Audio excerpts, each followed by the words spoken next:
Good morning. This is part 2 of the Snowball. If you remember from yesterday, the king and the prince decided they were going to go out on an incredibly cold winter's day to meet the ordinary people.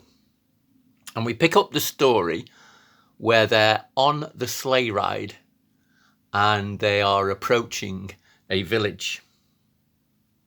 Through the winter countryside, the horses took them on. One could see the way ahead, and one the way they'd gone. In the towns and villages, folk came to their doors, and children dressed in rags said, "Look, it's Santa Claus." Through snow-covered woodlands, the homeland of the deer, the horses pulled them steadfastly towards the frozen mere. When they reached the lake, crowds were milling round, crowds upon the waters of frozen, solid ground. While the icy surface was equal to their weight, men would play at curling while children learned to skate.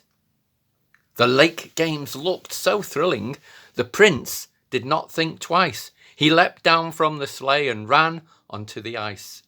He watched the children chasing and throwing balls of snow. He watched them run and slide and mark how far they'd go. A little girl approached him. She had a runny nose, and when she felt it on her lip, she wiped it on her clothes. "You should use a handkerchief," the prince said straight away. "What's a handkerchief?" she said. "Would you like to play?"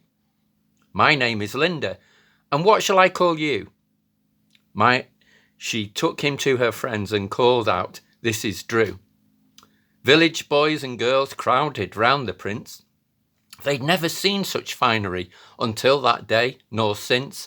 They felt his shining hair. They squeezed his pure white hands.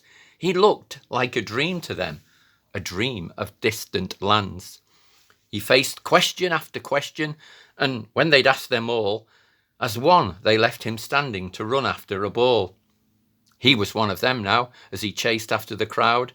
If nurse was watching me, he thought, this wouldn't be allowed. He skated on the ice. He rolled across the snow. I never want to leave, he thought. I never want to go. Linda and the prince played tag around the sleigh. Once you touched the other, you had to run away. As he dodged between the horses, he heard his father snore, and he noticed that the guards weren't watching anymore. Sometimes a little mischief comes into a boy, and blind to the outcome, that thought becomes his joy. He shared his plan with Linda, and they stopped playing for a while. He made a ball of snow, and with an inward smile, he aimed it at the king and knocked his glory to the ground. Through a solemn silence, the king stood up, uncrowned. The prince had no idea a joke could grow so big, but the largest forest fire can be started with a twig. The spark becomes a flame, and the flame starts getting higher. Fanned by the winds, it becomes a forest fire. The commander of the army, vowing to his lord, said the king's attacker would be hunted by the sword. All the king's advisors offered a solution. Some feared it was the start of a bloody revolution. "We'll nip this in the bud and make the rebels scream.